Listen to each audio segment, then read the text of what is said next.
Hey guys, Sensei here. Welcome to another Shadowlands beta video.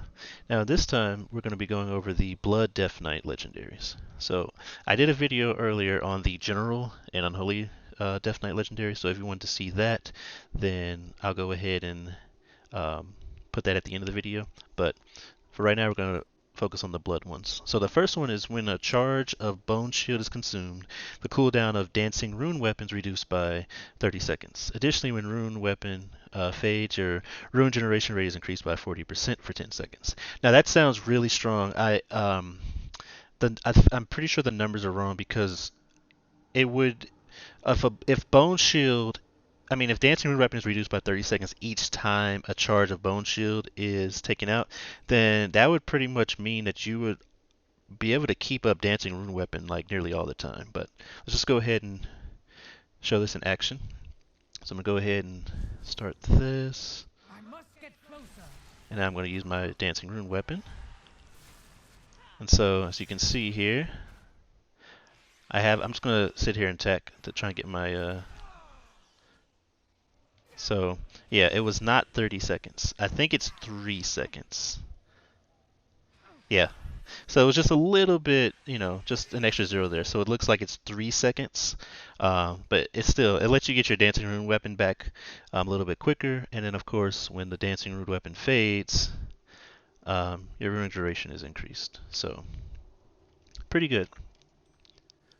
And now, oh, wrong one. Sorry. And now we have Vampiric Blood. This one's not one that I can really show because it requires party members, but it causes your Vampiric Blood ability to also affect party members for 50% of its effect on you. So the Vampiric Blood increases your maximum health, and it increases all the healing and absorbs you receive. So that's actually potentially a pretty strong legendary. Of course, it doesn't affect you personally, but giving that effect to your party, especially in a raid scenario, can be pretty big.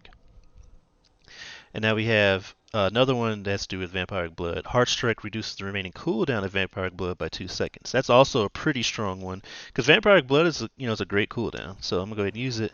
And then now, because you can use Heartstrike quite a lot, so now just every time I use Heartstrike, it's reducing the cooldown. As you can see, that'll let you get your Vampiric Blood out pretty often. So yeah, I think that's gonna be a really strong legendary, like defensive legendary, personal one at least. And then we have finally Death Strike will refund 15% of the runic power spent if it heals you for more than 10% of your maximum health. So this is one that I, may not be able to show very, very well in combat, but yeah, it normally will give you cost 45 runic power. So as long as you heal for 10% of your maximum health, you'll get like 15% of that back. So I've got 82 now.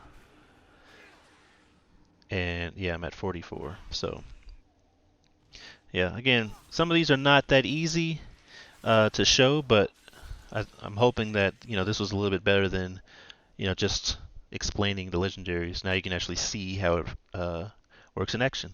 Again, some of these blood ones are not ones that can be shown that well, but at least with some of the cooldown ones, you can kind of see that. So those are all the blood legendaries for Death Knight. If you liked the video, please give a like and subscribe for future videos. And as always, thanks for watching.